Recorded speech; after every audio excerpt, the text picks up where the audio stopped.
ただいまから、We will now begin Women, Peace and Security WPS panel discussion. How Japan can contribute to promoting women's participation in international peace and security. G7, GEAC and WAW follow-up event. As opening remarks, State Minister of Foreign Affairs Tsuji Kyoto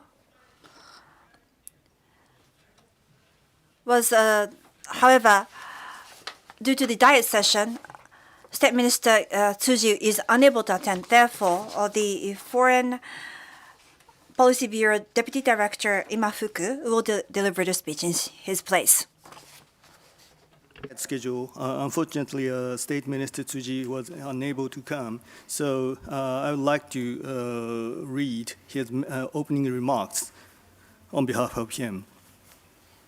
So, thank you for joining us today for the Women, Peace and Security panel discussion.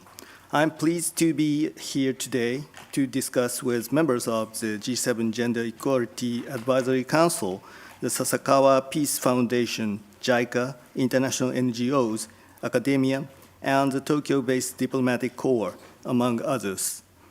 In today's panel discussion, our theme is how can Japan contribute to promoting women's participation in international peace and security? However, some of you may not be familiar with the term WPS. Honestly, I was one of them until recently. To put it simply, the concept of WPS is that we can move closer to sustaining peace by having women actively participate as leaders in conflict resolution, reconstruction, and peace building, while also protecting and helping women and girls. WPS has been shaped by a total of 10 UN Security Council resolutions adopted until 2019, beginning with the Security Council Resolution 1325 in 2000. As the issues of women and girls were traditionally discussed as social and economic issues, the significance of adding a security angle to this topic is worth mentioning. The current arena is in a state of turmoil in the background of Russia's invasion of Ukraine. The humanitarian situation in Palestine, natural disasters caused by climate change, and repeated earthquakes in various regions.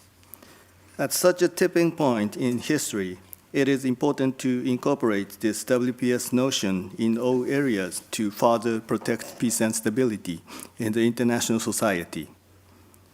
In this regard, I believe that this panel discussion is very timely.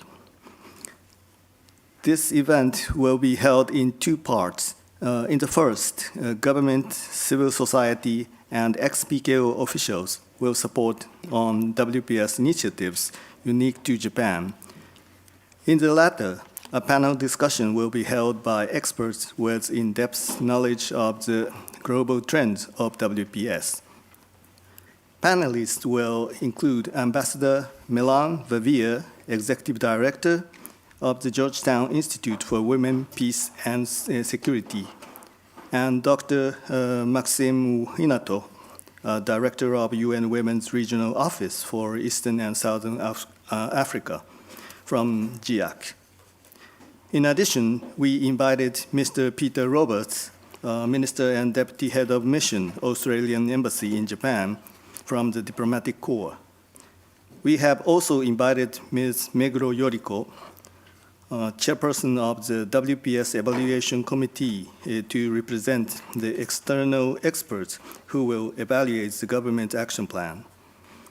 Together with you, we will discuss Japan's WPS efforts from here to beyond. In the first part, I would like to explain Japan's effort highlighting our national action plan in the kickoff panel. Japanese Foreign Minister Kamikawa Yoko is strongly promoting WPS. Since assuming the position of Foreign Minister in September this year, Minister Kamikawa has taken various opportunities to advocate the importance of WPS, including the UN High-Level Week, visit to Southeast Asia, and the Middle East, and the APEC ministerial meeting in San Francisco.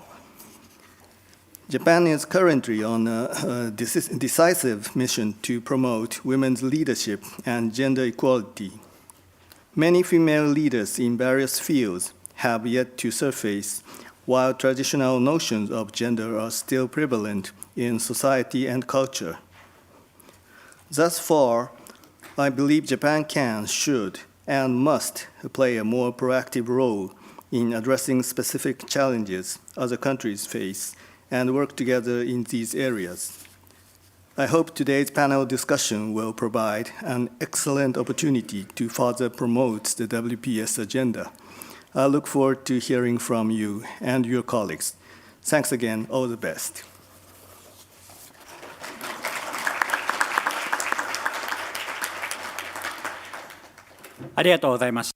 Thank you very much. The next session is reports and activities from WPS practitioners. Regarding the WPS activities in Japan, we will hear not just from the government, but from various stakeholders. First, from the Foreign Policy Bureau of the Ministry of Foreign Affairs, I would like to invite Mr. Imafuku to report on the Japanese government's initiatives. Once again, Imafuku is here. Good afternoon, everyone. And I would like to briefly explain the Japanese government's approach to WPS. And please, first slide is already there. These are photos from some of the WPS-related events that Foreign Minister Kamikawa has participated in, such as the UN High-Level Week in New York and the APEC ministerial meeting in San Francisco. Her passion for WPS started before assuming the position of Minister of Foreign Affairs. She established a parliamentary league on WPS to promote this agenda a year before she became the foreign minister. Now, the government of Japan, led by the Minister of Foreign Affairs, headed by Minister Kamikawa, with such a passion for WPS, is stepping up efforts to promote the WPS agenda. Our third National Action Plan, which was launched in April this year, summarizes Japan's efforts. Next slide, please. As I speak about the action plan, some of you may be wondering about its purpose. In State Minister's opening remarks, he mentioned that WPS is a concept that is shaped by a total of 10 Security Council resolutions. The action plan is a tool for facilitating each UN member state's implementation of these resolutions. In other words, it is a document that explains how the country will implement the resolution and what action it will take. So far, 107 countries have already developed national action plans. Furthermore, in 2016, the Global WPS Focal Point Network was established to share lessons learned and best practice regarding national action plans and to strengthen global efforts in implementing the WPS agenda. And a focal point for Japan, it is me. Japan, as a member of the network, formulated our third National Action Plan in April of this year, following the first in 2015 and the second in 2019. Allow me to now explain more in detail about Japan's National Action Plan. Our action plan consists of 4 pillars.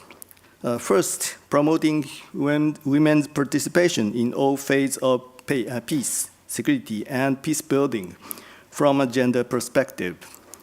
Second, preventing and responding to sexual and gender-based violence by strengthening the rule of law and supporting victims.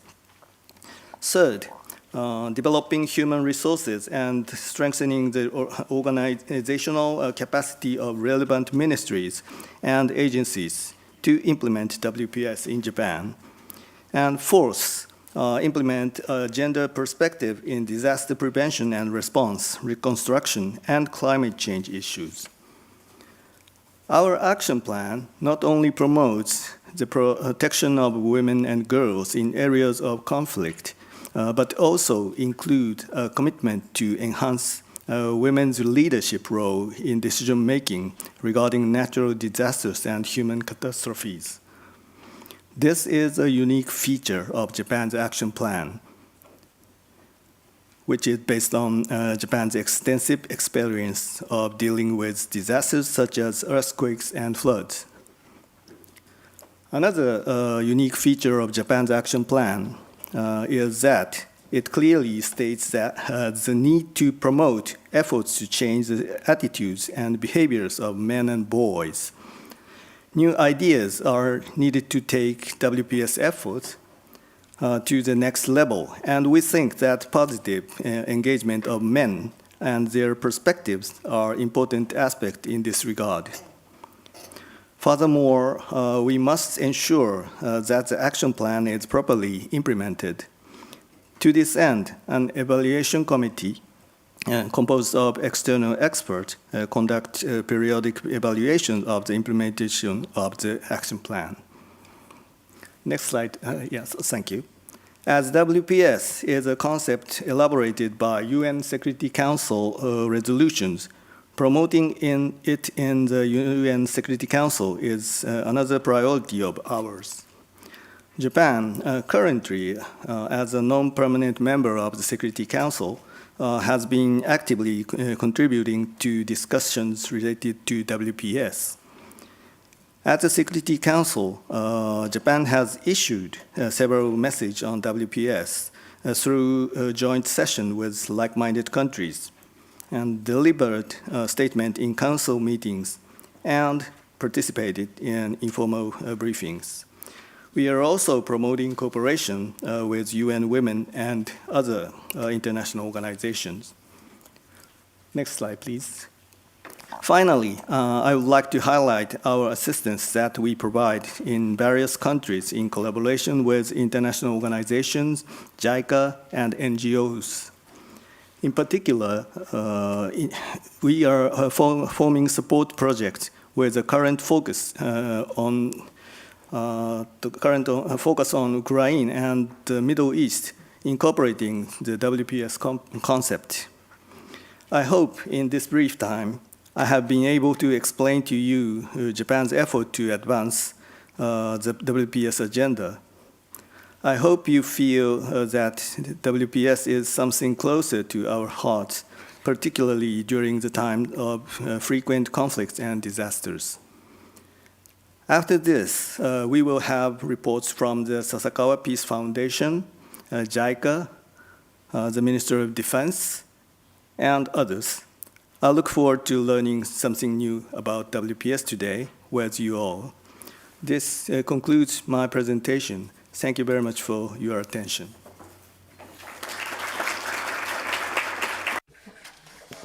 Thank you very much, Mr. Imafuku. Next,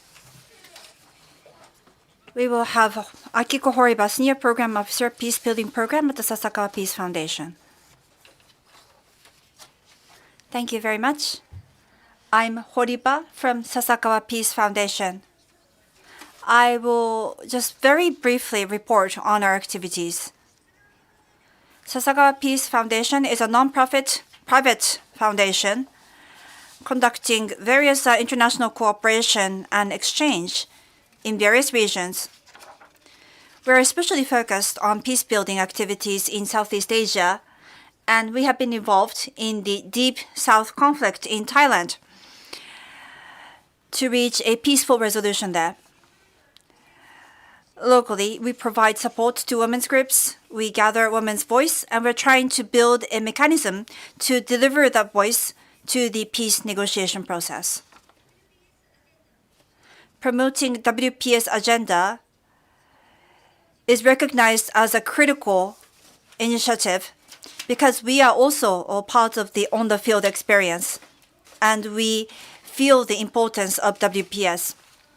Sasakawa Peace Foundation, in order to deliver local voices to the global arena, we also conduct global research and policy proposal on WPS. For example, at the UN General Assembly side event, we held a event together with the International Peace Research Institute with the theme of WPS Agenda. Together with the Foreign Minister of Ireland, which was a non-permanent member of the Security Council up until 2022, we gathered the various key persons promoting WPS agenda, including the Foreign Minister Kamikawa from Japan, as Japan became a non-permanent member of the Security Council from 2023. And we were able to have a good discussion for the promotion of WPS. We also believe that male engagement is critical to promoting WPS agenda. And we were able to work in coordination with the Georgetown Institute for WPS, where our Ambassador Bobia is the executive director. And we have been conducting research studies in post-conflict regions in Southeast Asia around men and peace building for WPS. And also this year in October during the UN WPS week, with the support of the permanent mission of Japan to UN and with the American mission, we were able to report to the US UN headquarters with a video message from Foreign Minister Kamikawa. Also, the Sasakawa Peace Foundation has been striving to promote the WPS agenda in Japan domestically. We are supporting the WPS Parliamentary League that was launched last year in December, and we are coordinating with various ministries and agencies as well as embassies to promote WPS agenda in Japan. Before becoming Foreign Minister, Minister Kamikawa was the leader, and now it is being led by Representatives Noriko Horiuchi and Miki Yamada. We are working together with Georgetown Institute for WPS as an alliance partner for the WPS Parliamentary League to support workshops and so on. In the US, the WPS Act was established in 2017. In Japan, we are also considering whether we can formulate a similar act involving various ministries and agencies for the promotion of WPS agenda, especially in conflict areas and areas under natural disasters. It is imperative that women, who comprise half the population, to participate in establishing policies and in the decision-making process. It will be meaningful for everyone that diverse perspectives are incorporated. We will continue to work in promoting the WPS agenda in conflict areas and in Japan. Thank you very much. 堀場様、ありがとうございます。 Thank you very much, Ms. Horiba. And now from the Ministry of Defense Japan, the Director for Defense Cooperation in the Indo-Pacific region and Director for International Cooperation on WPS, Ms. Matsuzawa, please. Thank you. As has been kindly introduced, my name is Matsuzawa from Ministry of Defense Japan. The WPS initiatives and activities conducted by Ministry of Defense. Whilst we were making efforts on WPS within the ministry as well as in international context, in order to further accelerate our WPS activities systematically, MOD established a new position as a Director for International Cooperation on WPS in June, which I was assigned, and also set up the headquarters for WPS promotion in MOD in August. Today, I'm going to introduce 3 major activities in WPS in the international context. Next slide, please. First, we have led and organized and convened a series of WPS seminars. For the past 3 years, we are co-chairing PKO Experts Working Group under the Asian Regional Security Platform called ASEAN Defense Ministers Meeting Plus, under which Japan, as a co-chair, established WPS platform and conducted a series of WPS seminars. Most recently, just last week, we convened the 4th WPS seminar by inviting experts who are working on conflict-related sexual violence in PKO missions in Central African Republic, South Sudan, and Democratic Republic of Congo, as well as a former military gender advisor working for UNPKO mission in South Sudan. By inviting those experts who shared their thoughts with regard to how civilian and military components within the PKO mission work better together, it greatly inspired all participants from member states, majority of whom were military personnel who is in charge of a UNPKO mission. Second slide, please. Second, MOD contributes to WPS-related seminars and training, which is conducted by our partner countries by deploying instructors or lecturers or speakers. For example, in August, we deployed an instructor to Malaysia, where the large scale of a multilateral peace operation exercise was conducted, and gender protection course was part of it. And the instructor provided gender training by teaming up with instructors coming from partner countries, such as US and Australia. Next slide, please. Third, implementation of capacity building activities by reflecting WPS element. As you see the slide, we are conducting 23 capacity building activities for Indo-Pacific regional countries in a variety of fields. And about 1/3 of them are focusing on PKO or humanitarian assistance in disaster relief, which is very much linked with WPS.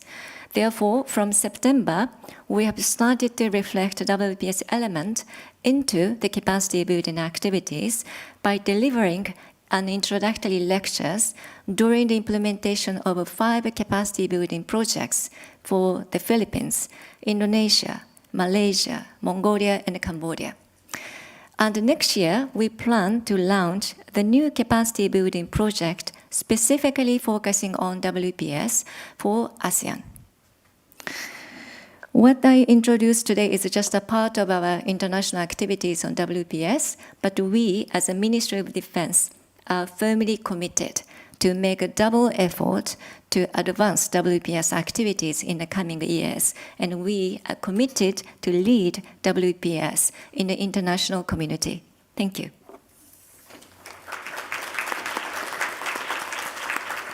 Matsuzawa ありがとうございました。Thank you very much, Ms. Matsuzawa. Next, from JICA, Gender Equality and Poverty Reduction Office, Ms. Misa Machimura, please.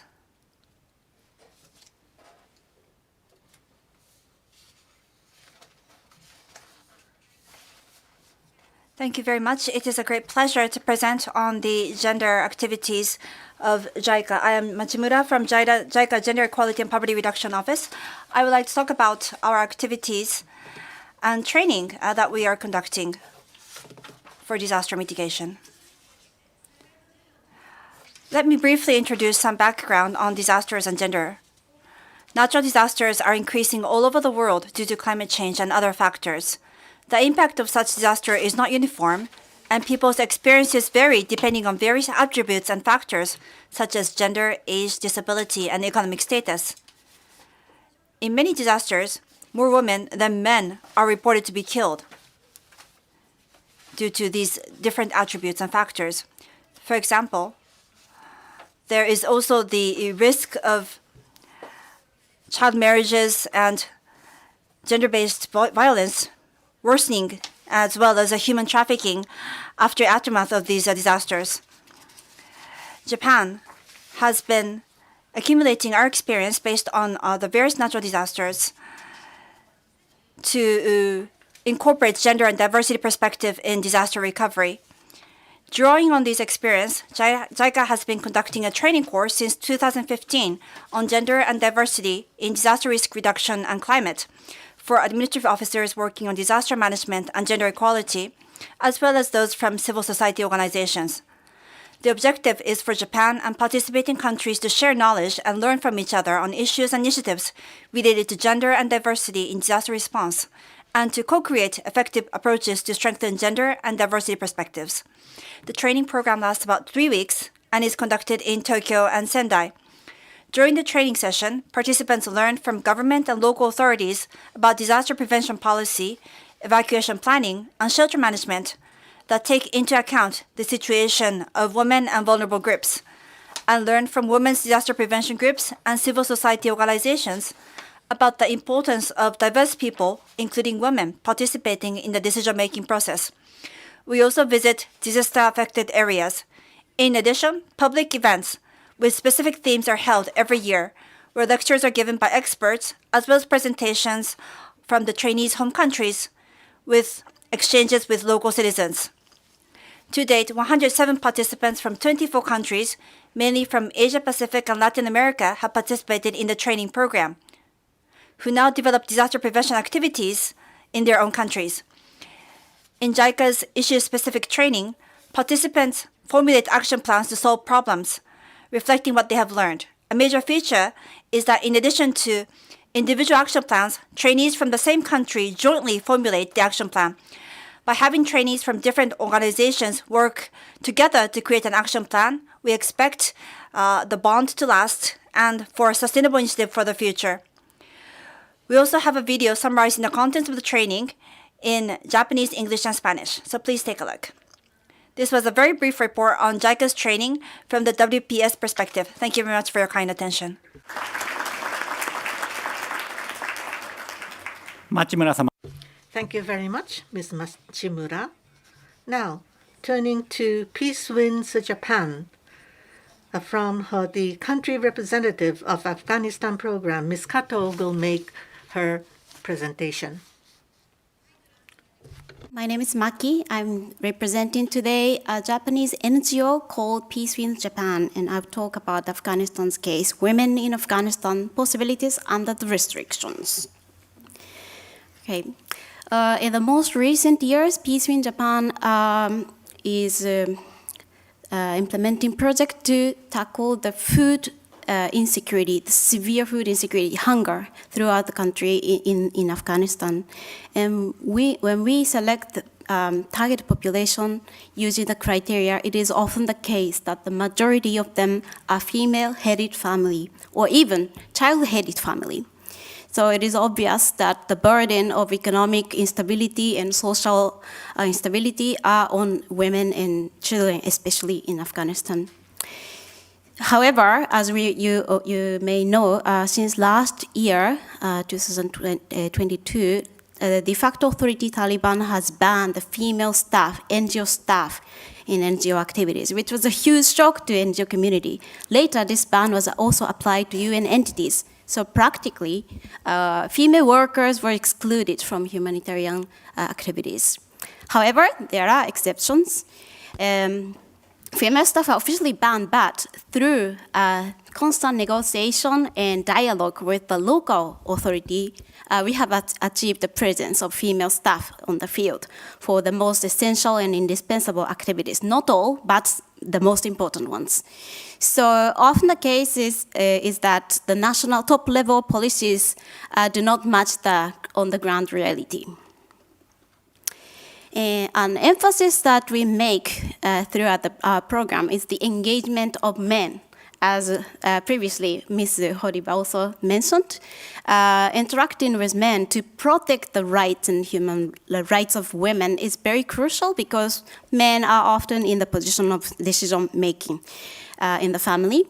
So we make sure that to protect the health of mother and children, men cooperate. So we make sure that the male members of the population participate in our awareness session for nutrition, especially women during the pregnancy and after birth. They need extra nutrition. They have to understand that. So we make sure that we have this kind of session in our program. At the moment, we are still in the emergency phase, but in the future, we need to do more sustainable approach.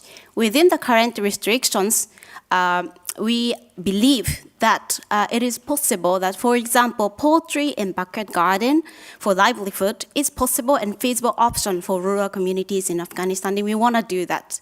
So there, women will be the protagonist to make improve their life by themselves. Thank you very much. 町村様、失礼いたします。 Thank you very much, Ms. Kato. Next, former Republic of South Sudan UN Mission in South Sudan facility staff, Ms. Mitsuyo Arizono, please.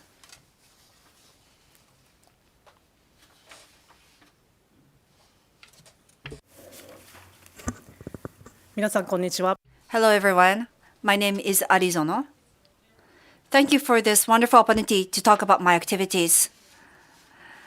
When I was deployed to South Sudan UN mission in South Sudan for 1 year during the pandemic years. I was in the position of the facility staff tasked with maintaining the mission's infrastructure, working with the Army Corps of respective countries. I received the military commander's commendation upon my return and was nominated as one of the 2 finalists for the UN Mission Military Gender Advocate position. So I was asked to speak today. The photo on the left shows me reporting to the Chief of Staff on the progress of the road maintenance project I was in charge of, covering a length of 2,700 kilometers. The roads are not paved with concrete, as in Japan, so road work was often interrupted many times due to severe flooding, security breakdown, landmines, etc. However, I learned firsthand how road infrastructure is the foundation of peace building to improve security, facilitate logistics, and promote human exchange. The picture on the right shows when I was a panelist on International Women's Day. I happened to witness a scene of harassment on my way to work and gathered up my courage to intervene and stopped it. When I reported this, I was asked to participate in the International Women's Day as a panelist and gave a speech on my contribution to PKO. During my speech, I talked about my experience in my first deployment in 2013, when I had an opportunity to interview local women about how the construction work by Japanese facility team improved their living environment. Because I was a woman, I was able to interview them in a more friendly manner. And when I played the taiko drum alongside men at a cultural exchange event, one woman said to me, "I can't imagine you, a woman, playing at the center. You are my superhero." She was very excited. And so I thought, oh, not heroine, but hero. But I learned that just the presence of a female service person led to empowerment of women. I also shared in my speech about my experience in the Self-Defense Forces disaster relief activities, where I was able to improve the living conditions of evacuees, such as the delivery of sanitary products for women, when I was in the disaster control headquarters. In addition, I shared my experience as a commander with many subordinates and emphasized that there is no need to make yourself look big or strong when you are given a post with a large responsibility, and that you can complete your mission if you express your passion naturally and engage with your colleagues as if you're standing in the center of a circle, not at the top of a triangle or a pyramid. The message was well received by both men and women, with comments such as, "I've been trying so hard to imitate men, but now I know I'm just fine the way I am." And my message was also featured in Women's History Month. Finally, I learned firsthand that whether you're in the military or civilian, regardless of gender, nationality, or religion, everyone needs mutual recognition and mutual encouragement and wants to live their own lives. I hope that my activities helped represent Japan in a positive manner. Thank you very much. That is it. アリゾナ様、ありが Thank you very much, Major Arizono. Now, from now onwards, we are moving on to part 2, a panel discussion by experts. First of all, I would like to ask the panelists to speak from each of their unique perspective and then have question and answers. Myself, Furumoto from the Ministry of Foreign Affairs, will be serving as the moderator. Let me switch to English.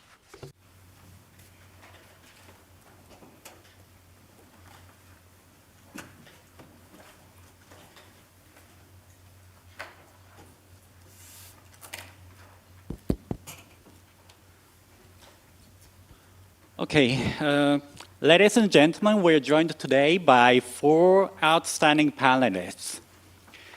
Ambassador Milan Vervier, who is G7 GEAC member, is Executive Director of the Georgetown Institute of Women, Peace and Security, who is also known as the U.S. Ambassador for Global Women's Issues in the Obama administration. Dr. Maxime Winato, another G7 GEAC member, is UN Women Regional Director for East and Southern Africa. And Mr. Peter Roberts is Minister and Deputy Head of Mission at the Australian Embassy in Japan. And last but not least, Professor Yoriko Meguro is the chairperson of the Evaluation Committee of Japan's National Action Plan on WPS. So now, let me start the session with Ambassador Vervier. Ambassador Vervier, in the first session today, Mr. Imafuku highlighted the Japanese approach to WPS, including components of the National Action Plan unique to Japan, and also our efforts in the UN Security Council. Also, we heard Japanese WPS practices from the representatives from the ministries, agencies, civil society, and peacekeeping operations. So based on your very rich knowledge and experience on WPS globally, can you first tell us your overall reflections on Japan's efforts on WPS, and what do you see are opportunities for Japan in promoting it further?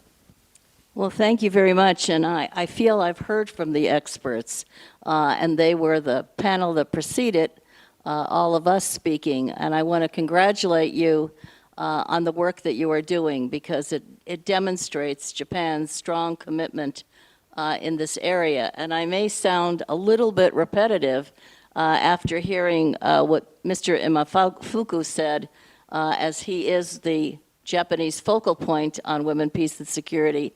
But he made some very important points that, to me, as someone on the outside looking in at Japan and having worked on this issue for a long time, really point to the extraordinary potential for Japan's real leadership on women, peace, and security, not just for this country, but particularly for the role that Japan has in the world on this issue. Certainly, leadership is critical. And in your current foreign minister, Ms. Kabakawa, of which you've already heard some, you have someone who has demonstrated exceptional leadership that is noted on the global stage today on this issue. Her commitment comes before even assuming her role as Minister of Foreign Affairs, because certainly in the Diet and in her other activities, she has understood why this issue is so important and why Japan needs to be a leader on this issue. And to point, it was largely under her leadership that the Diet has created a caucus, a group now, I think, numbering more than 50 members of the Diet who are committed to moving forward in a much more significant way on women, peace, and security.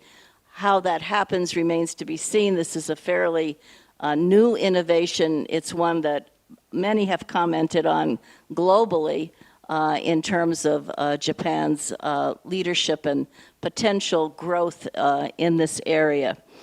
The National Action Plan, I'm interested in hearing more about the revisions that now come into this third effort on National Action Plan.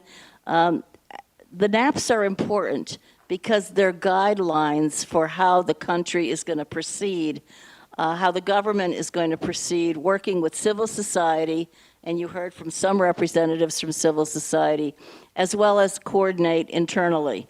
And we already heard some of the key points that have been laid out for the National Action Plan. So implementation is everything. It's one thing to announce you have a plan. It's another thing to truly implement the plan and to coordinate among ministries and to coordinate with civil society.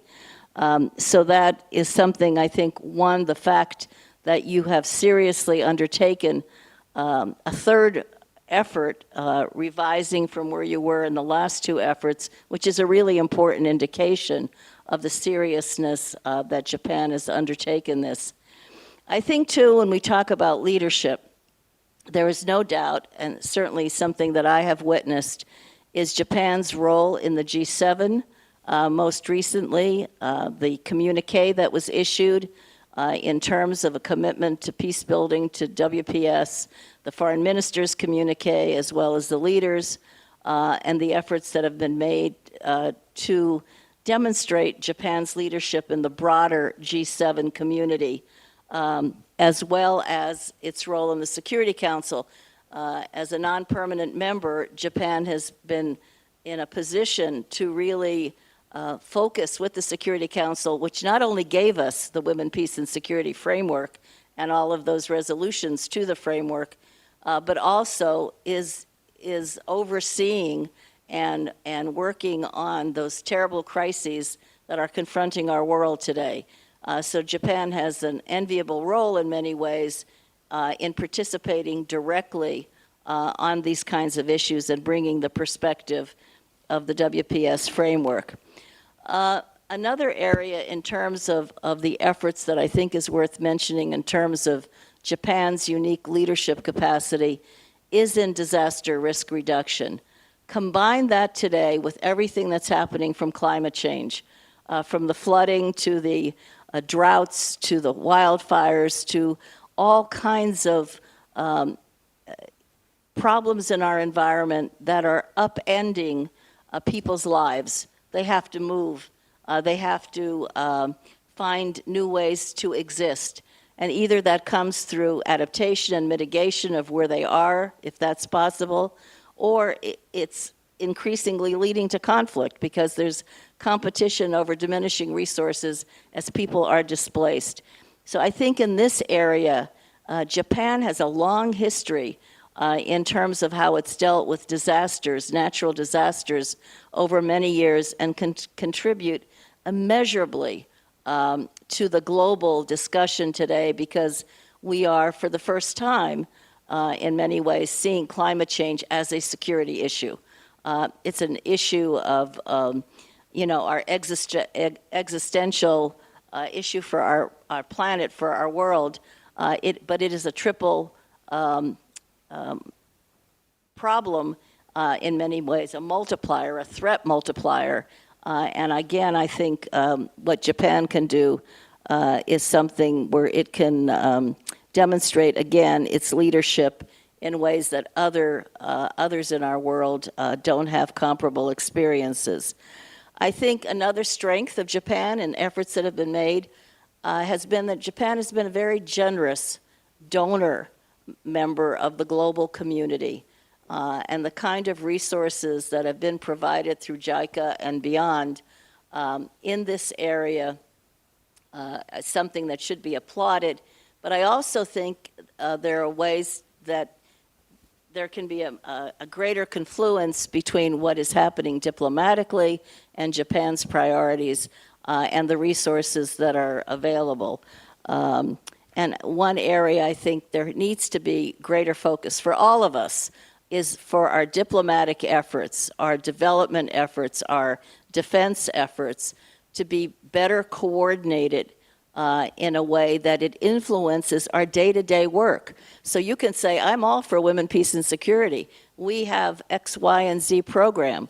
But if women, peace, and security is not in any way influencing what MOFA is doing in South Sudan or on Ukraine, then women, peace, and security has no relationship in many ways in terms of what it's supposed to be about, which is to bring that perspective, that gender perspective, the participation of women to those critical areas, whether in prevention, participation, relief and recovery, et cetera. And then by no means is this a complete listing, but I do want to underscore what Ms. Hariba said about applications domestically. When we talk about participation in women, peace, and security, it's not just outside, it's inside.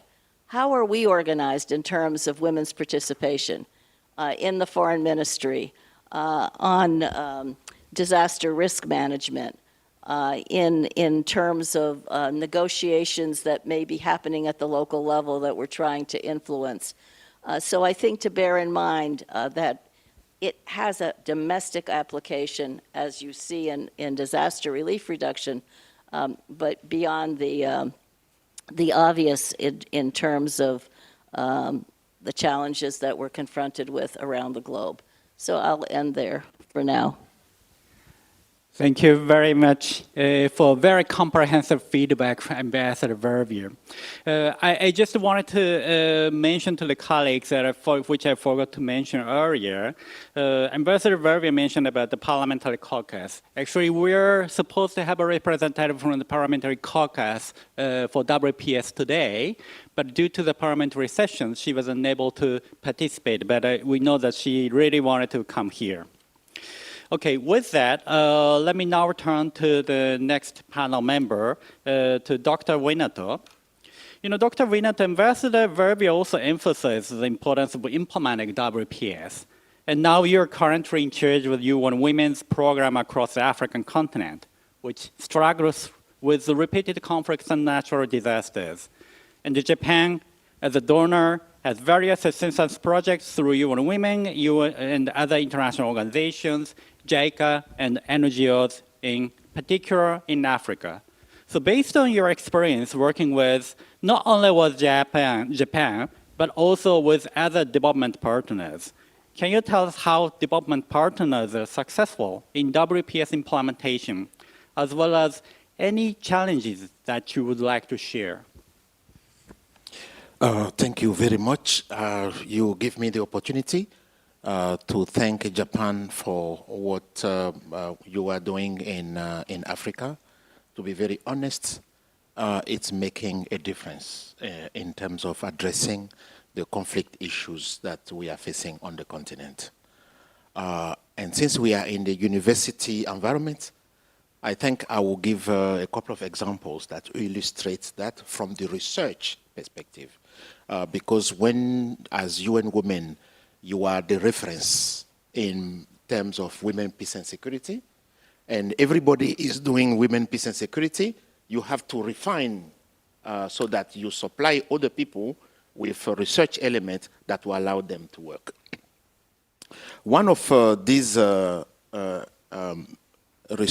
piece of research that we have done, including with funding from Japan, is the understanding of the role of women in conflicts. Initially, we always think that women are victims of conflicts because it is true. Because of their vulnerability, when a conflict erupts, women suffer from their business, they suffer from their house, and they suffer from many ways. Number two, they are victims of violence against women, including rape, etc., etc. In some places, people use sex as weapon of war. So all of that is completely true. So when we want to address conflict, we say, okay, let's address conflict with men. And once the conflict is addressed and we have peace, then let's look at justice for women who have been victims of the conflict. That is the traditional approach. Unfortunately, these peace agreements, almost all of them fail because we have not involved the women. So UN Women decided to go down and see how are the conflicts structured in such a way that when you don't involve women, you fail. We have discovered that in a typical conflict, women play in the Sahel, for instance, 6 roles. The first role that we have seen is communication. You see women buying a lot of SIM cards, register the SIM card in their name, and go and give it to the combatants. We have food supply. I've met a woman who have like 200 tons of rice. She showed me the receipt, and she said, I'm here with my daughter. Do you think that we have eaten this rice? No. Number three, some of them fight. They have gun and they fight. The small number, we saw that 5% of them are into actual fighting. Number four, they do recruitment. So when two ethnic groups are fighting, the girls will go into the enemy territory and recruit people from their ethnic group, convince them, even if they are students, to leave their study and go and fight in the thing. Number five, they do intelligence, like gathering information, how is the army going to attack, etc., etc. And number six, which is something that was surprising for us, is sex. Because we have seen sex in conflict as exploitation of women. But these girls, they go and have sex with the combatant to support their morale. They say, we cannot fight, but at least we can go, and these young boys, since they have been away from their family, we have sex with them to encourage them. So the conclusion is that if the women did these 6 things, and now you want to have peace, and you don't integrate them, and you only integrate the young boys who are fighting, then they are not happy. And the second thing that we did on that particular thing is these young boys who influenced them. So we took like 400 combatants and we asked them one simple question. For you to join the fight or to leave the fight, who were the people who influenced you? So we gathered the people who influenced them in 2 groups, the men and the women. So the men were his friend, his father, his brother, and the women was his wife, his girlfriend, his mother, etc., for the women. What we realize is that the men together influenced that person at 35%. And among those 35%, his own conviction is included at 10%. So his political motivation accounts for 10%. The other men who influence him plus himself, that's 35%. And the women influence him for 65%. So a man say, if my father dies in the conflict, my reaction would depend on what my mother says. If my mother says, it's okay, you know, God is there, don't forgive, then I will forgive. But if my mother says, if you don't revenge your father, don't come back to this house, either I will revenge my father or I will commit suicide. So, meanwhile, all of our strategy to address de-radicalization, demobilization, was based only on this small boy who accounts for 10% of his action. Other people account for 90% of his action, including women at 65%. So when we brought that study to New York in terms of the Security Council to revisit demobilization, disarmament, and reintegration, the policy changed because they say these women are central to the maintenance of the conflict. And if they are not integrated into the peace agreement, it will not last. So the women have to be integrated in both the research for peace and the research for justice. So that is an example of the type of things that the funding from Japan is helping UN Women to provide raw research elements that will allow other actors in the peace and security sector to be able to work based on actual data. I will stop here for now. And again, thank you very much for inviting me. Okay, thank you. Okay, thank you, Dr. Winet, for sharing really the on-the-ground experience on the WPS in Africa. Okay, now let me turn to Mr. Roberts. You know, we heard earlier, also from Ambassador Vervier, the importance of DRR component, the uniqueness of it in the area of WPS. And we also know that Australia has a national action plan on that WPS, which includes humanitarian action, stabilization, and disaster management. So Japan and Australia share common uniqueness in dealing with WPS implementation. So with that, can you tell us about the background of your National Action Plan development, and in particular, your government's constellations on inclusion of DRR components in the National Action Plan? And why did you decide to include a DRR component, and what difference is it making? Thank you very much. And I should just first say thank you to the organisers and to Japan. Congratulations to Japan for Kamikawa diplomacy and the role in the G7 in promoting WPS issues. And I have to admit, with this group of expertise and experience, I do feel somewhat of an imposter on this panel, but I'll try to live up somewhat to the others' experience. I do have some personal experience. Over 20 years ago, I was deployed to the Peace Monitoring Group in Bougainville in Papua New Guinea, and it was a very interesting model for women, peace and security because it was based, that operation was based on a community-style peace agreement, which had traditional decision-making processes at its heart, and very much drove and honoured the role of women in those processes.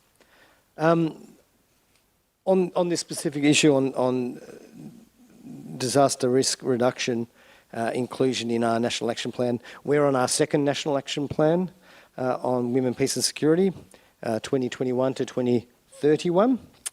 And we have deliberately taken a very broad perspective on what should be covered by the National Action Plan. The goal of the National Action Plan is to ensure meaningful participation of women at the centre of efforts to protect and promote women and girls' human rights, prevent and resolve conflicts, and to support peace. And we take quite a broad whole-of-government approach to this. So there's probably three main reasons why we specifically included disaster risk reduction and disaster management in the plan. First, as a holistic approach, it recognises, as the Ambassador was speaking about before, the broad definition of security. And of course, climate change is a great example, and Australia is actually bidding to host a COP in a few years' time, and in concert with the Pacific, and you'll see that we'll be talking a lot about the security impacts of climate change when we talk about Australia potentially hosting a COP. And of course, the impact on women is central to this. Secondly, both the impact of natural disasters and the quality of emergency responses are not gender neutral. So we know, for example, in natural disasters, women and children are 14 times more likely to die than men. We know in natural disasters it can lead to specific very terrible problems for women and women and children. So the impacts are disproportionate on women, affecting women's security, but we also believe the response should be disproportionately geared to take advantage of the expertise and the knowledge that women bring. So if we're facing disasters that have a disproportionate impact on women, we can address that by giving women greater roles, more power in the responses, and in planning for the resilience ahead of disasters. So it's a recognition of that as well. And finally, the third reason I think we've included disaster risk reduction and management in our action plan is an institutional reason for ourselves, because we want to be able to organise our own systems to respond effectively. So we know that if we can mainstream our responses on gender, if we can go to disasters with a perspective, understanding that we need to think about the gender overlay, then we can respond better. A couple of very quick examples, the terrible tsunami and concurrent earthquake, COVID outbreak in Tonga a year and a half ago, where Japan played a significant role in response to this as well. But Australia, through both our Defence Force and our aid programs, our development programs, took a gender-based approach to our response. Sometimes very simple things like through our policing program, providing dignity kits to the local female police officers so they can continue to play a leadership role, but also taking in women's views. I was being a good corporate citizen and setting myself a 5-minute limit. That was my 5-minute limit. So I'll just leave that example there. But we try to use, take that gender perspective to our disaster responses because it's an integral part of security. Thank you. Okay, great. Thank you very much, Mr. Roberts. Now let me turn to Professor Megura. So Professor Megura, earlier, Mr. Mafk mentioned the external evaluation that you lead as an important component of WPS implementation for Japan. And we know that the evaluation committee recently submitted the 5th evaluation report to Foreign Minister Kamikawa. So can you tell us briefly what are the key findings as well as key recommendations from the report?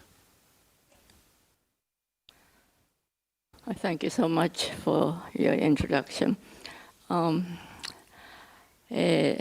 時間も押しております。 Due to the limitation of time, I will try to be as brief as possible. The 5th evaluation report covers the 2nd NAP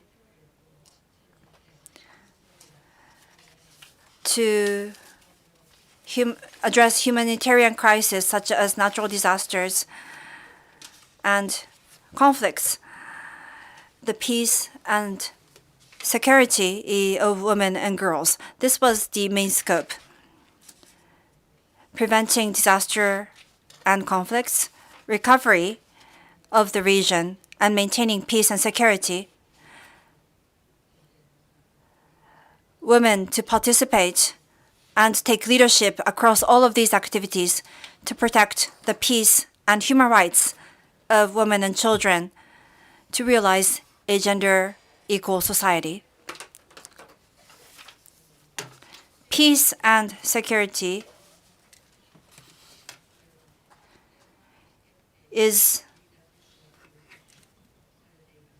was understood to be part of the political and economic world where men take leadership. Human security and women to be empowered as a leader will promote true human security. 1025 National Security Resolution calls for the NAP to be established by respective countries. However, it was 15 years since the resolution that Japan finally established its NAP.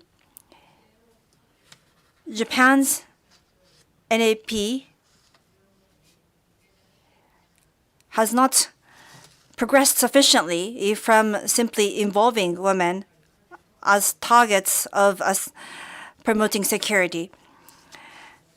Finally, we are clarifying the direction of mainstreaming gender, and that was the first time that we were able to talk about mainstreaming gender in the 5th evaluation report. The policy intent has finally been clearly depicted in the report. The Secretariat, the Ministry of Foreign Affairs, and relevant ministries and agencies, as well as the support of NGOs, enabled this progress of our NAP. We would like to learn from the feminist diplomacy of respective countries and promote our policies going forward. Thank you.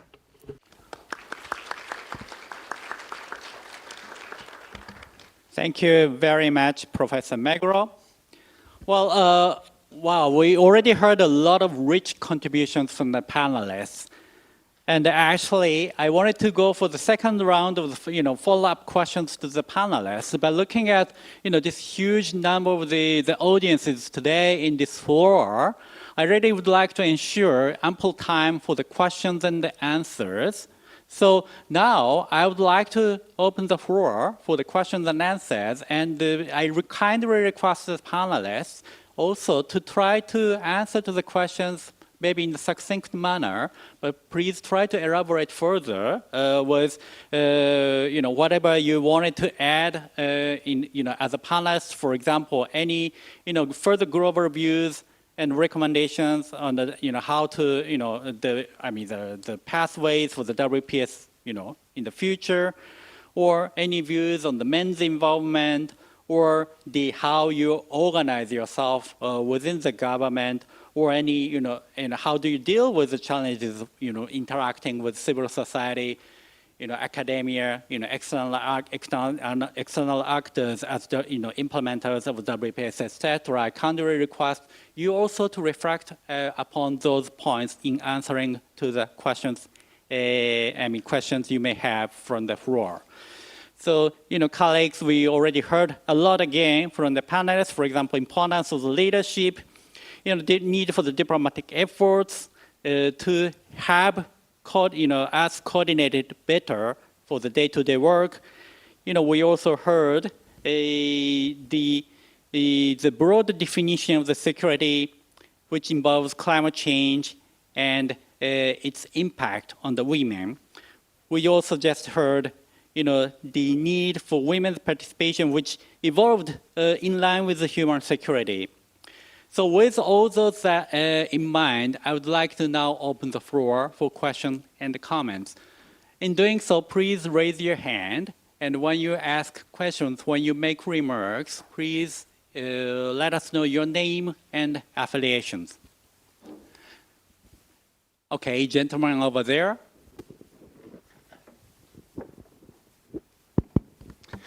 Thank you very much. My name is Othman Belbashir from the Embassy of the Kingdom of Morocco here in Tokyo.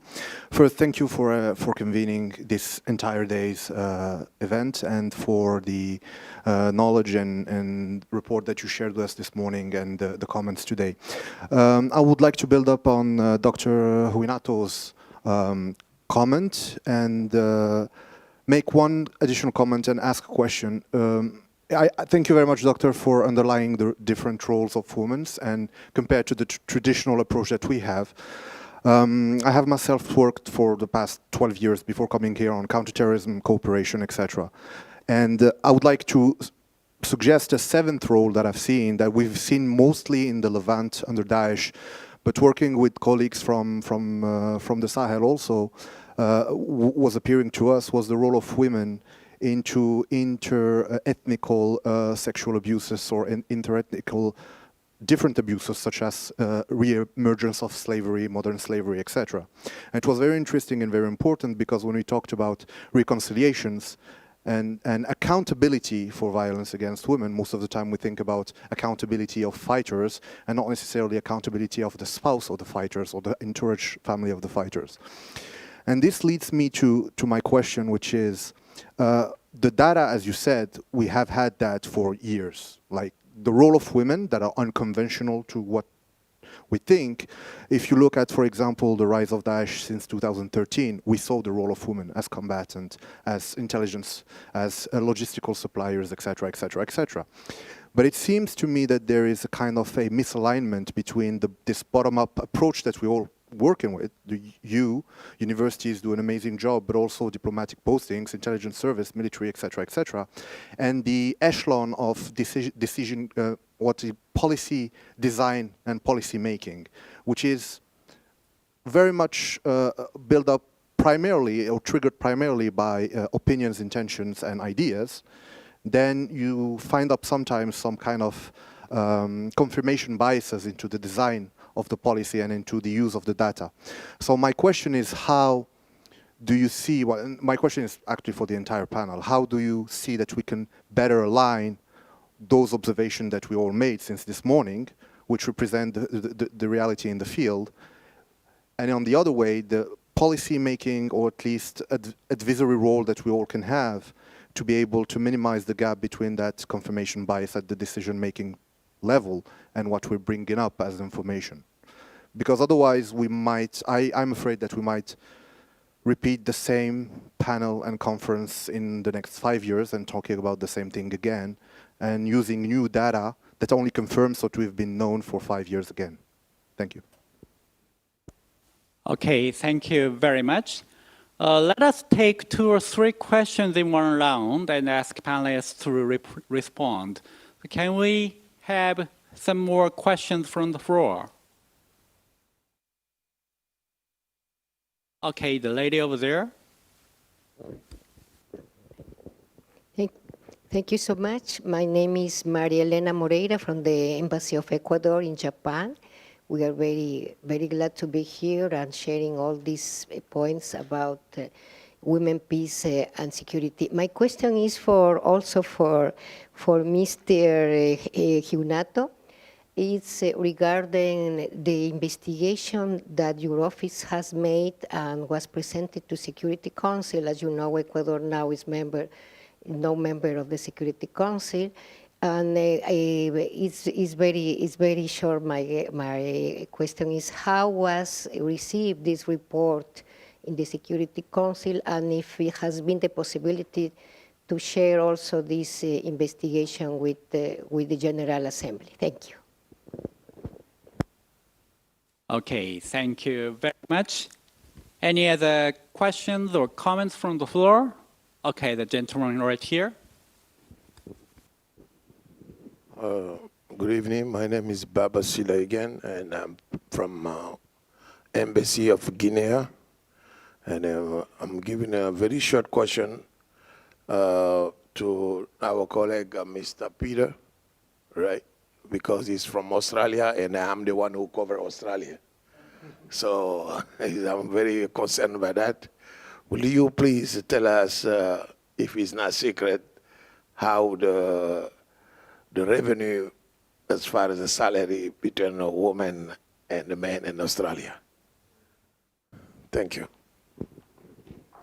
Okay, thank you very much. Okay, I recognize that there are some more hands, but let us maybe probably run the first round of the answers, and we will for sure come back to you and other audiences who would like to ask comments and questions later.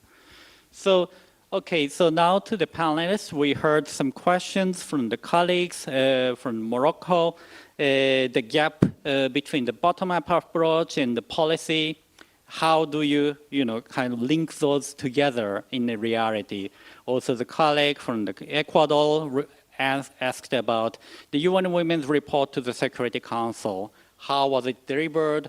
Is it possible to share with other forum? And the last question we heard was the gender pay gap. So with that in mind, maybe shall I invite Dr. Wenato first? And maybe I also would like to invite other GEAC members, other panel members later. Okay, thank you. I think the reflection of the gentleman from the Embassy of Morocco is more of a complement of information and comment. And that brings me to the role of men, to be very honest, because most of the decision makers are men. In psychology, when people don't want to hear something, you'll be talking, but they will not be hearing. So what we have decided is that instead of relying on common sense, things that even make sense, we want to crystallize them in hard data. And most of the time, politicians and decision makers respond better to hard data than to legal conviction. So we have been able to document some of this information that might be available for some years back, but now translated into the language that these people understand, number one. Number two, now try to do advocacy to put more pressure on people so that they will know that there will be a political cost for not responding. because we can't be in a situation where all of the peace agreements will be failing and we'll be spending millions and millions to address conflicts that are failing. So it's an accountability issue and also the role of men in general.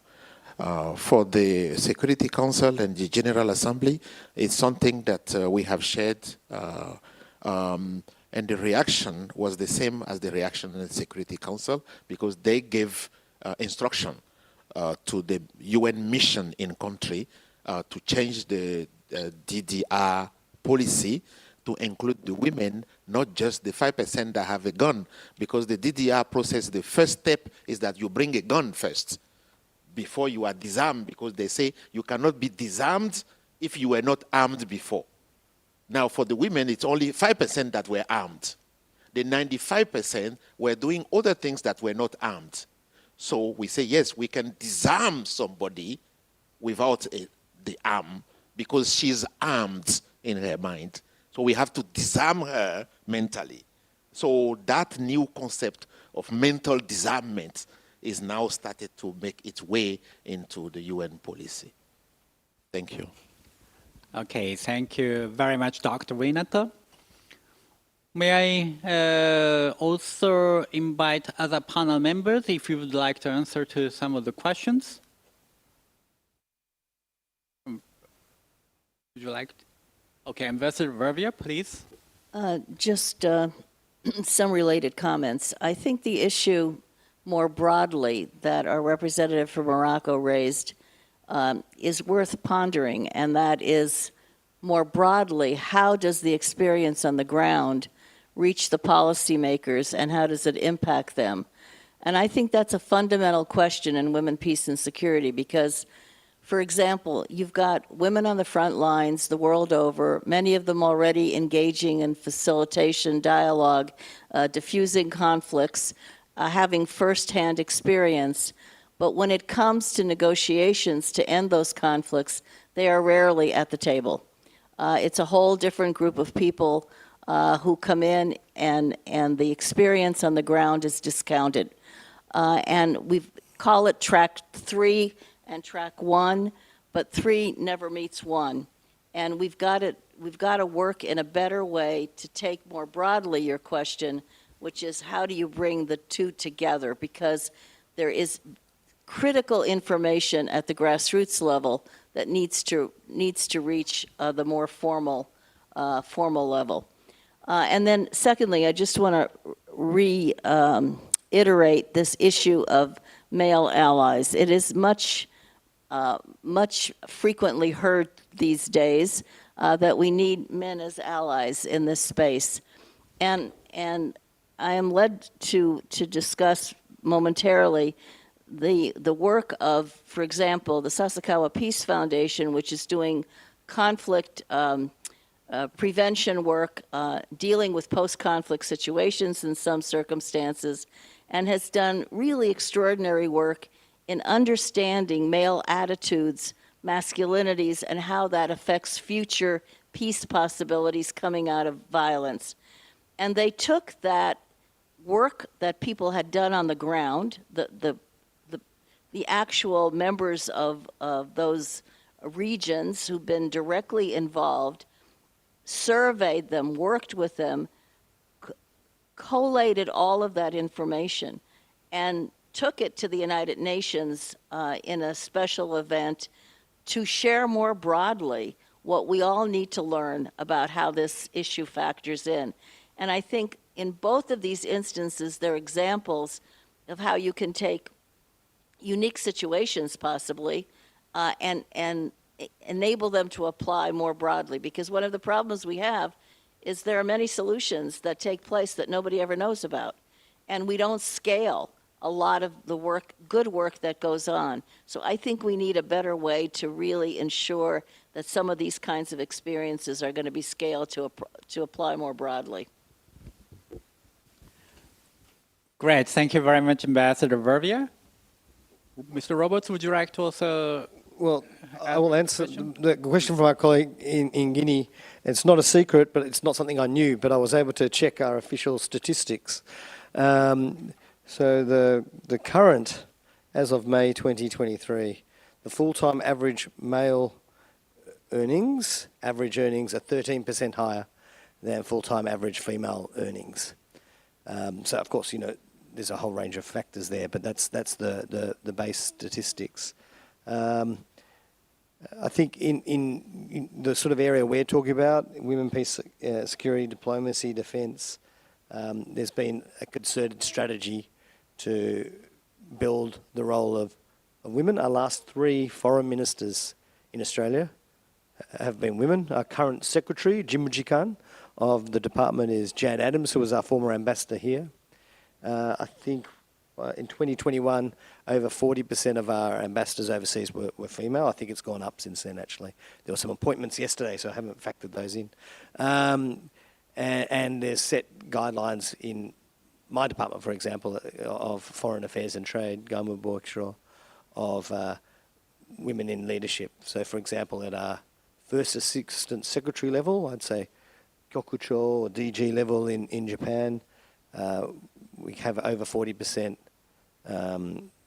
female positions, and at the Bucho level, the Deputy Director General, it's over 50% now. So I think having people in those decision-making positions in areas that deal with these issues of security and women, peace and security is important. Okay, thank you very much, Mr. Roberts. Shall we move to the second round of the questions and answers? And maybe for the second round of the questions, I will probably particularly request Professor Meguro also to chip in, her, answers, the contributions. But maybe let's, in the interest of time, let's move to the second round of the questions and answers. So, I realized there was one hand over there. Okay, the gentleman over there. Thank you so much for MUFA, for the invitation, and the panelists and presenters as well. I was encouraged by my colleague, and I wanted to take advantage of the mic being near me, but mine is very simple: the importance of culture in enhancing women's role in peace and conflict. And this led me to discussion that sometimes the ready-made recipe is not useful for other countries. So I will be very delighted to hear some experience from the panelists. Thank you so much. Okay, thank you very much for the question. Okay, now I see a hand over there. Professor Shirahase, please.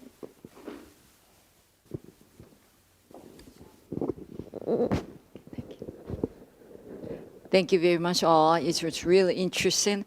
I have very quick questions, maybe 3, Professor Meguro and Mr. Roberts and Barbia.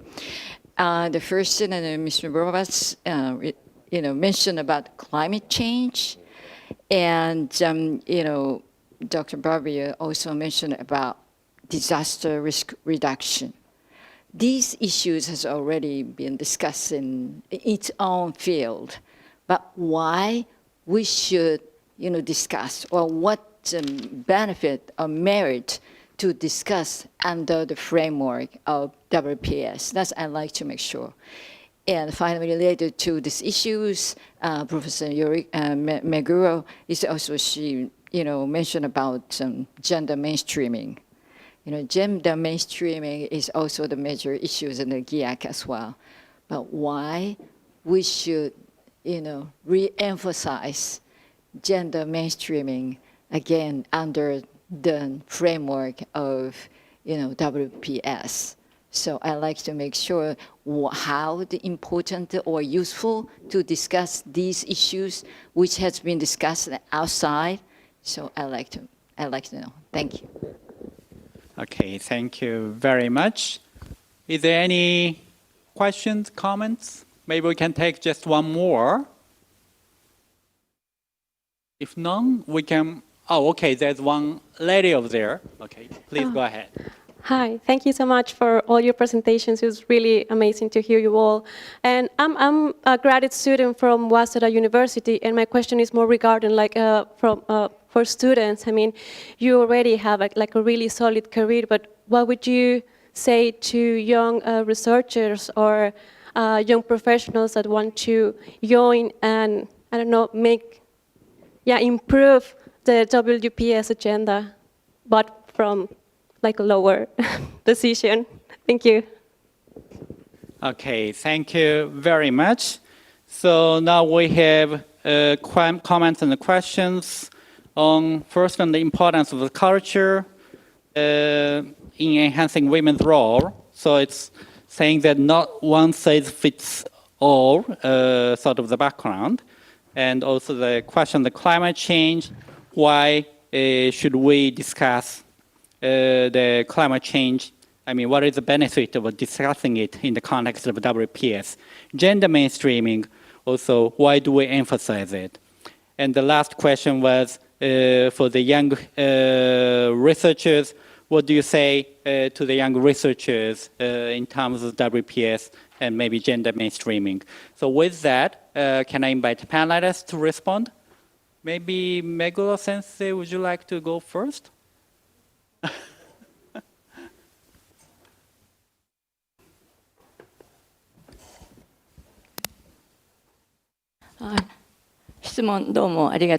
Thank you very much for the question. Now, about the WPS agenda, why gender mainstreaming should be discussed. Now, conversely, it is not just limited to WPS, but for any area and any domain, gender mainstreaming is a must, is an essential issue. Without understanding of that, I don't think you will be able to achieve the purpose and objective. That you do not understand the meaning of that, and that is still a reality, not only in Japan, but in many other countries. But in some of the countries, they have had understanding at the early stage. So gender mainstreaming that had been put in place in different areas in implementing the policies.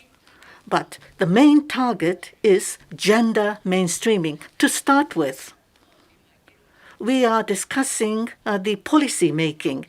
So it is not just personal preference or personal the emotions, but to have a fair and sustainable policy making to create a peaceful society. And this is something shared by all the different communities in the world, and everyone in the world needs to be involved. And the people at the top leadership, they may not understand. So gender mainstreaming should be always urged and promoted, because every time we are asked why gender mainstreaming is necessary, when a leadership is to be executed or exercised, why is it necessary? It is something just like that kind of a question. Gender mainstreaming is not really familiar amongst the many people. So we need to repeat again and again that we need a gender mainstreaming. Sometimes we need to sweeten it up, to use perhaps euphemistic languages to try to remind people that gender mainstreaming should be the main target. Now, about the suggestions and messages for young researchers, it should not be just researchers, but anybody in the younger generation. You need to understand that there are different realities. This is something important. This should be part of the basic education.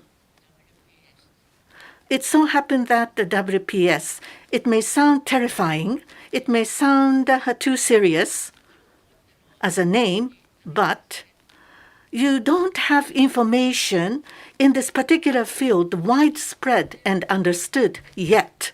When you speak of security, you think that it is a male-oriented issue. But this is an issue that is to do with everyone, not just men. And I believe it was also included in the previous question. Then why? In the Japanese National Action Plan, why? What was it?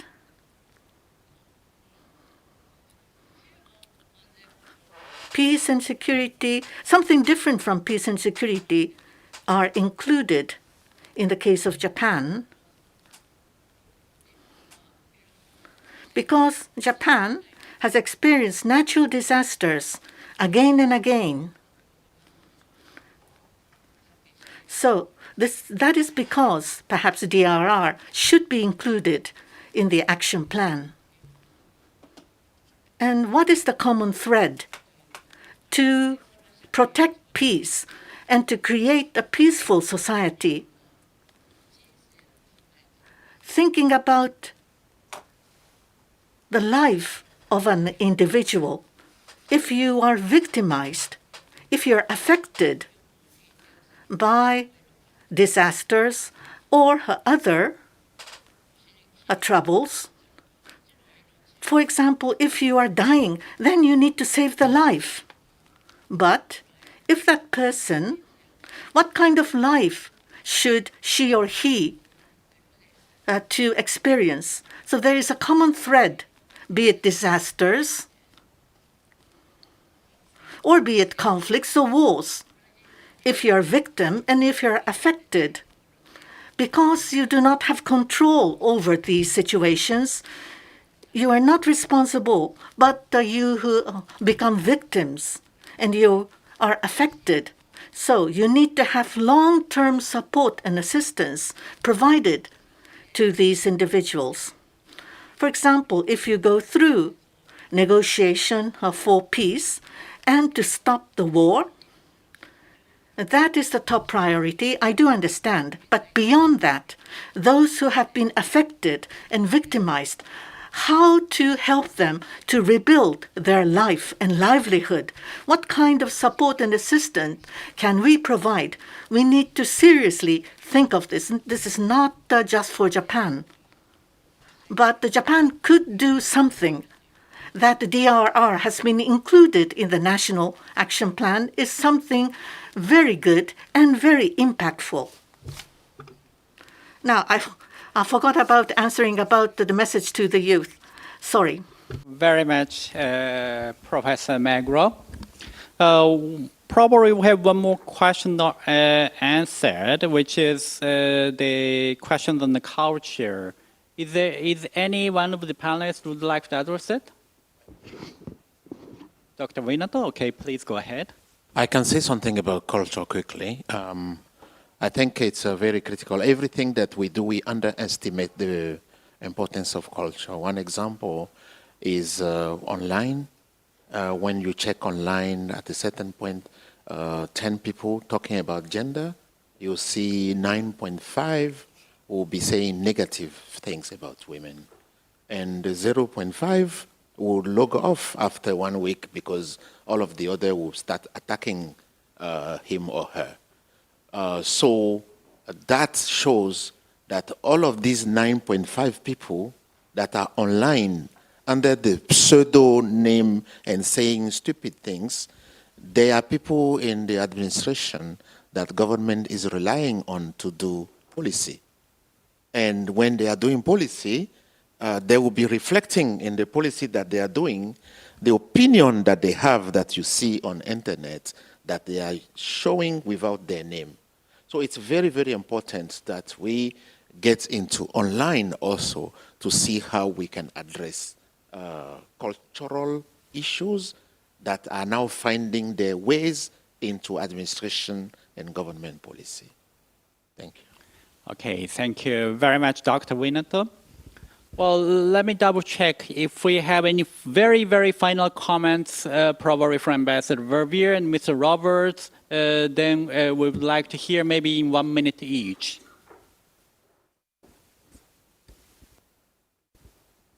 I just want to say they're very legitimate questions about culture, but culture is often used to say that women don't have rights.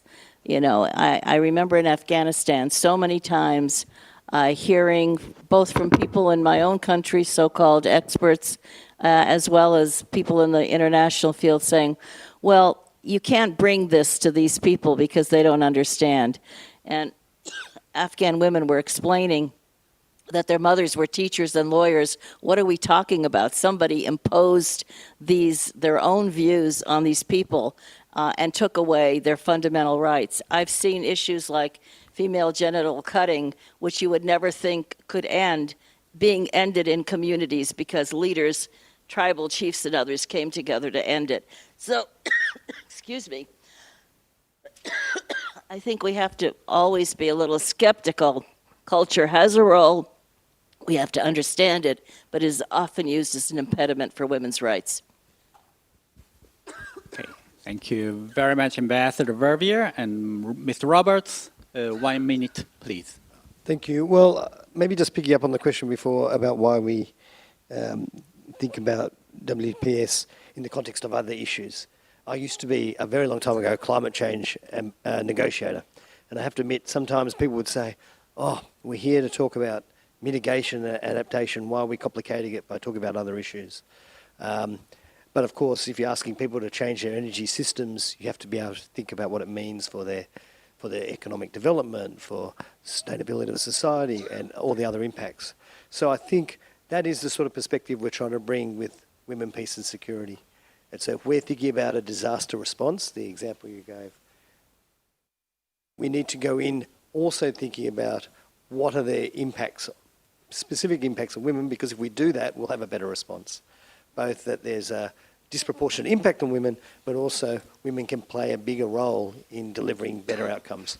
So I think it can complicate things. You know, mandates can get confused, but if we have that broad overview, we can hopefully achieve better outcomes. Okay, thank you very much, Mr. Roberts. Well, thank you very much indeed to all the panelists. It was such a rich and diverse knowledge and experiences shared already in the last 1 hour today. So let us give a big round of applause to the excellent panelists.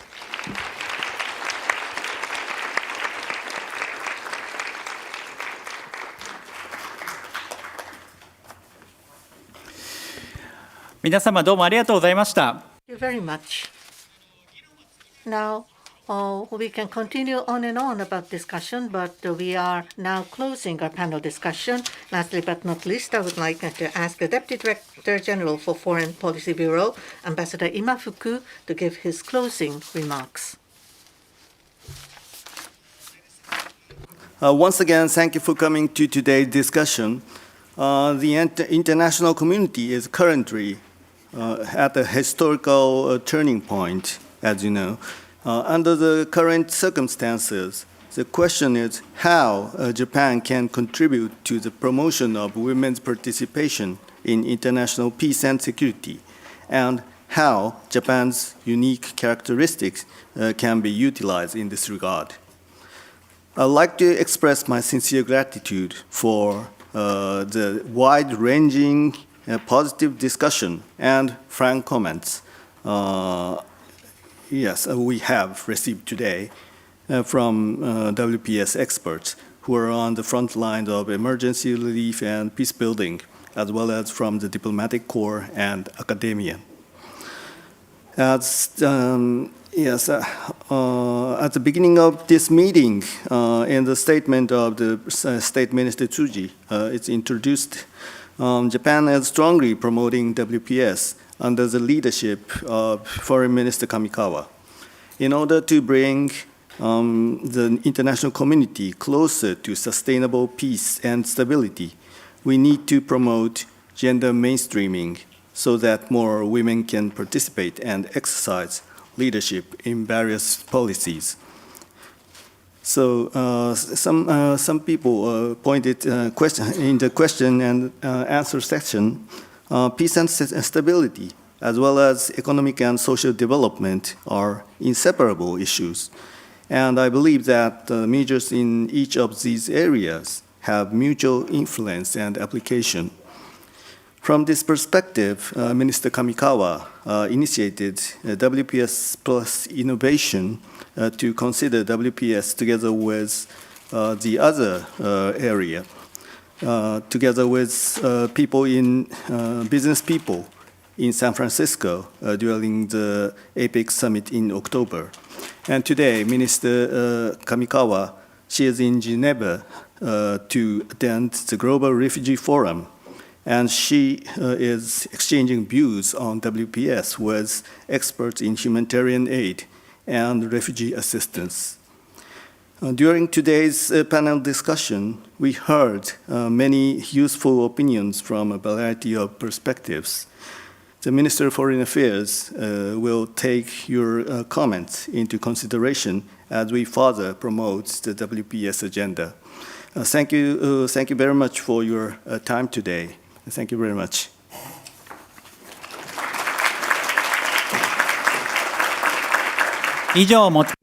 With this, we would like to close Women, Peace and Security WPS panel discussion. How Japan can contribute to promoting women's participation in international peace and security, G7, GEAC and WAW follow-up event. Please do not take the simultaneous interpretation receiver, but please leave them on your desk. Once again, thank you very much for joining us today.